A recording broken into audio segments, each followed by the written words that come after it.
comedian. Up next is a former executive with Showtime Networks. He's from Santa Monica, California. Please welcome Steve Evans.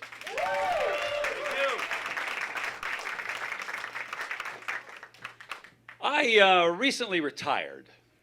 That's an interesting time in life. It really is. It's different now, though. A lot different. They're even looking for a new word for retired people. I don't know whether you knew that or not. There used to be a word, deceased. It's true. I mean, people used to retire at the age of about 65. They'd be gone by 67.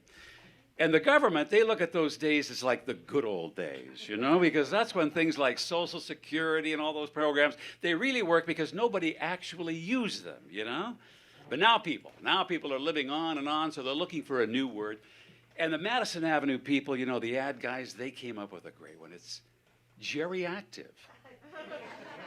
Geriactive. Hey, hey, hey.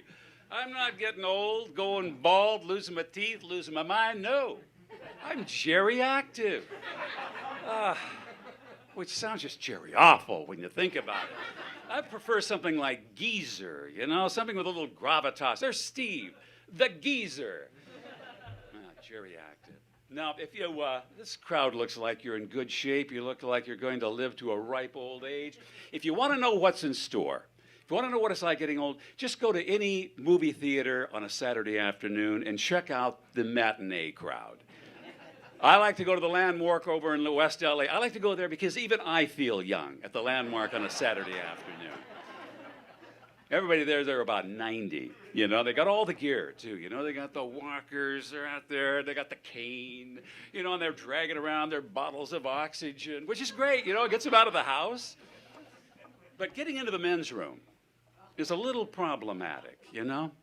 The line to the men's room at the Landmark on a Saturday afternoon, it's kind of like a traffic jam on the 405. You know, there's guys banging and clanging, and they're beating each other with their canes. And once they're in there for a while. I mean, they're standing at that urinal forever. You know, you feel like sticking your head in and going, you know, guys, you know, can we hurry it up? This movie's going to start in about 45 minutes, you know? No, crazy. In some cultures, some countries, you know, older people, they are respected, they're revered, you know. In LA, not so much. It doesn't work out that way in LA. In LA, old age is seen more like some kind of a character flaw. You know, that people look at you like, my God, how could you let this happen? You feel like you have to apologize. You know, I don't know. You know, I was just middle-aged one day, and the next thing you know, I'm old. You know, I should have done the honorable thing and died years ago. But, you know, here we are. Here we are. And we know in LA, people like to, they go to great lengths to make themselves look a little younger, which I'm all for, you know. I mean, if you want to get a little work done, that's great. You know, we should all try to look our best. Some people get a lot of work done. And it's true, they end up looking like they're driving down the freeway at about 140 miles an hour with their head out the window. Kind of like, yes, okay. Not exactly an attractive look. I had a friend who had a little work done in his eyes, you know. Had a lot of work done in his eyes. And from that point on, he always looked like he was in a constant state of surprise, like this. And you walk up and say, so everything okay? Oh, yes. Everything's cool. Everything's cool. And with a lot of people, I think, they look at plastic surgery as kind of a status thing. You know, they know they're not going to look younger. They know they're going to look borderline ridiculous. But they do it because it's their way to say to the world, all right, yep, I know I'm getting older. I know, but at least I've got enough money to look like this. And this ain't cheap. This ain't cheap.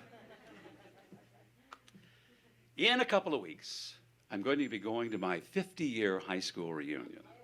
Oh, my. One of those things that life comes along to let you know you're getting older. And I love reunions. I really do. I've been to them all. But this one has been a little depressing, I have to admit, because I'm on the email list to get these email blasts. And the in-memory list, you know, the people that have passed on, is beginning to outnumber the RSVPs. And, you know, it's too bad because we remember these people as being young and vital and 18. So it's shocking when you think that they may have passed away. It would help, I guess, if they would put a little picture, a recent picture of the person next to their name in the in-memory list. So at least you could look at it and go, Well, you know, it may have been about time, you know? I'm thinking about these things these days.